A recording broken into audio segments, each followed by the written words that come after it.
of one heart and mind. And no one claimed that any of these possessions was his own, but they had everything in common. With great power, the apostles bore witness to the resurrection of the Lord Jesus, and great favor was accorded to them all. There was no needy person among them, for those who owned property or houses would sell them, bring the proceeds of the sale, and put them all in the feet of the apostles, and they were distributed to each according to need. The word of the Lord. Thanks be to God. So, verse 32. So, anong subject dito? The whole community of believers. The whole community. How were they described? Ano yung katangian nila? One heart and mind. Okay, what would that signify? United. So, united sila. One. So, one heart And mind. and mind. Tapos bukod doon, one heart and one mind, united sila. Ano pa yung anong attitude nila sa possessions nila? No one claimed private ownership. So, no one claimed private ownership. To equal. So, They nangangahulugan, shared things in common. they share things in common. Sinabi dito, they bore witness with power, di ba? Okay. Ito ba yung life nito? Was that witness? They One heart and one mind. Shared everything.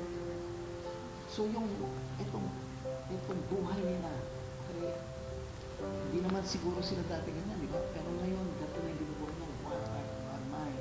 Tapos they share everything. Okay? And ang sinasabi dito, that was the witness.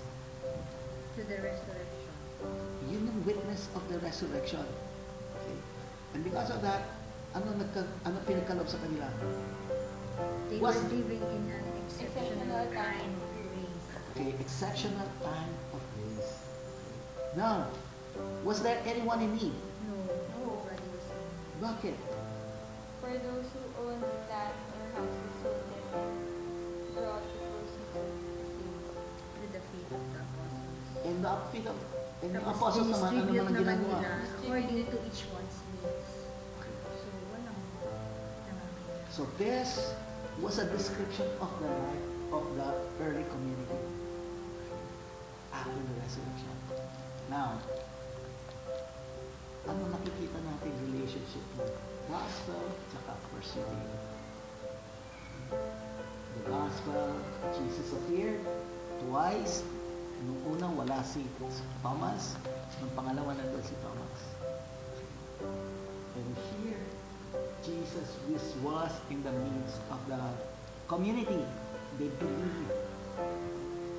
And bagong-bago yung buhay natin. We're of one mind and one heart. Ako dalawa yung nakikita ko kasi, Okay. di ba parang tatlong beses inulit yung peace ng Jesus. Tapos sobrang striking ng blessed are those who have not seen and have believed.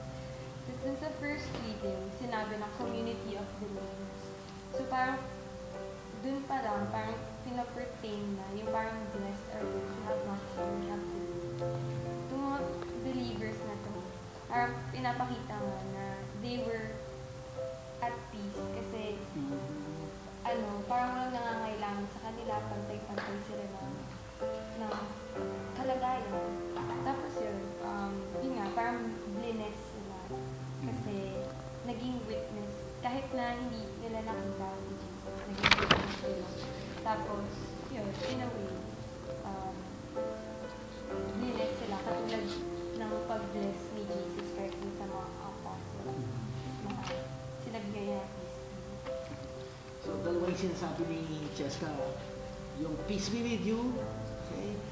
So, yun yung experience ng early community, yung peace, one mind and one heart, yung unity na meron sila. But sinasabi rin ni Cheska, nakita rin niya yung being blessed. Okay? And yung being blessed, how did you see that? Community? No one was in. One was in Okay, patay.